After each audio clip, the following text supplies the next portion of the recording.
Sorry, that was okay. Amazon Echo. This one we announced it at last CES, and we're working feverishly now to get it out in the market. Basically, it allows Amazon Echo to interface with the car and the other way around. So basically, the car becomes, as I said, just another T in IoT. And actually, I also find it funny that the phone, we always think of the phone as an accessory to the car. But if you talk to the phone makers, they think of the car as an accessory to the phone. So it's this duality, basically, of who controls what. But the same thing is happening between the car and the house. So you have Amazon Echo in the house, you have your car. So then from the car, you can actually control things in the house. So like opening garage door, turning lights on and off, checking your shopping list. Or the other way around, you can check the status of your vehicle, lock and lock doors, start the engine, do things like that. So basically, it's this duality between the car and the house. This one may seem a bit removed from what we normally do, but looking at connected bicycles is actually an important strategy of what we're doing. And it falls into the area of mobility. Basically, again, in large cities, we can't just sell cars. So we need to look at this ability to look into multimodal transportation. Also, we found out through this is that by getting the pulse of the city, we found out that bicyclists are also the ones who use car sharing the most. So by understanding how this group of people use bicycles, we can also understand in the long run how they are going to use car sharing. How do they go from a train to a bicycle to car sharing? How do they actually move through the city in devices like bicycles that before we didn't understand them? So we basically put electronics on those bicycles. We let them through the city, and it allowed us to understand the pulse of the city and how the city really lives through the motion of these devices. We then took the same technology and we adapted it to motorcycles. And this is, Riders for Health is a NGO, a non-governmental organization that delivers medicine in Africa in rural areas where there are no roads, or I should say the roads are actually these single-lane bikes that you can drive a truck to them. So for donated trucks, they can get you up to a certain point. And then after that, the distribution happens by motorcycle because cars simply can't go through. So what we did a couple of things. One is those roads typically are temporary because during monsoons, during rains, those roads actually disappear. So you need to dynamically have mapping, which is something that the normal, even if you go to Google Maps or if you go to OpenStreetMaps, you can have that sort of access to a dynamic map. We also know how the motorcycles are being used. We understand better how the riders use them, how much fuel they use. We can do preemptive maintenance. So this way, by doing all this work, we can get medicine to the people who need it a lot easier and a lot quicker, and we can more or less guarantee that delivery. Along the same lines of doing open source, we developed OpenXC, which basically allows you to check the status of about 400 signals in the vehicle through a simple API. So normally, if the vehicle has this OBD2 port, so it's onboard diagnostics port, which is mandated by the government for emission testing. And typically, you get about 20 signals out that are mandated by the government. Ford is putting out about 400 signals out there. The problem with that is that you need to understand how the controller area network in the vehicle works. So you need to understand what every bit means, how often the signal comes.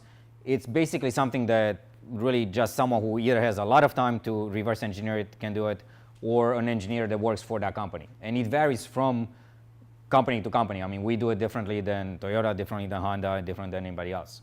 So what we did is we did all that, took all that translation upon ourselves.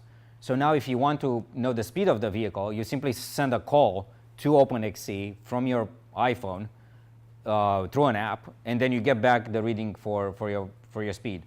You don't need to know anything about the protocol. You don't need to know anything about which bit indicates what signal. You simply issue an API command and you get this information. So by doing this, we basically have allowed not only enthusiasts to play with their car and find out, and we've ran a whole bunch of hackathons where people did all kinds of interesting things to the cars. But also internally, it has allowed us to save a lot of time. So even internally for development, we've done a lot of work where if you need to know some signals really quick, you just use OpenXC and you get the data out immediately just by using an app. And of course, the big one is autonomous vehicles. Again, I think what's important to mention here is the definition of an autonomous vehicle, because there's a broad range of definitions. But we want to go by the SAE definition of level. So at one extreme, you have level 0, which is basically a car that has no electronics in it. Level 5, it's basically full autonomy. You don't need a steering wheel. You don't need gas pedal and brakes. The car simply takes you from point A to point B, from start to destination.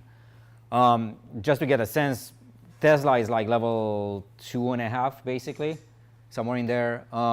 So we want to reach a level of, level 5, as we announced it, by 2021. And we've been really working on this for the last 10 years or so, starting with DARPA projects.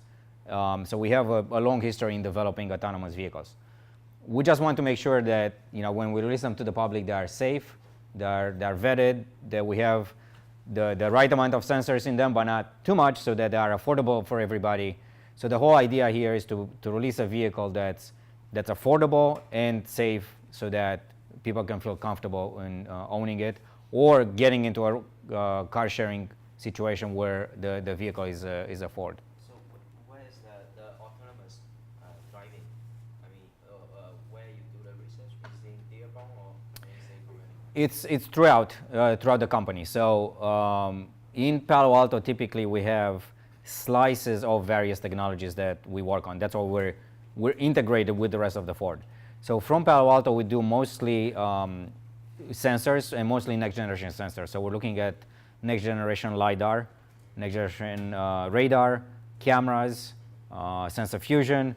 So getting all these sensors integrated for the next generation. For the current generation, that's why you saw the announcement with Velodyne. We're still going to use existing technology for LiDAR, just because that's the only reliable technology that we have right now. We also believe strongly that you need to have LiDAR in order to produce a safe vehicle. So for the time being, that's our suite of sensors, that we think you need LiDAR, radar, and cameras in order to have a complete and safe vehicle.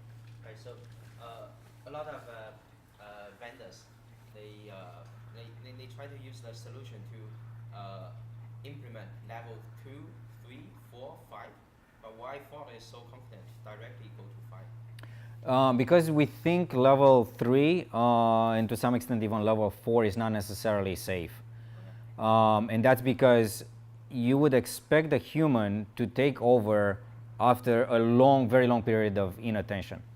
So the idea that the car drives you for, let's say, 45 minutes, and all of a sudden you have to take over for the last 5 minutes or so, it just doesn't make a lot of sense to us. Is that you're not going to pay attention, and we've done studies to back this up, is you're not going to be in the state of mind where you can do this.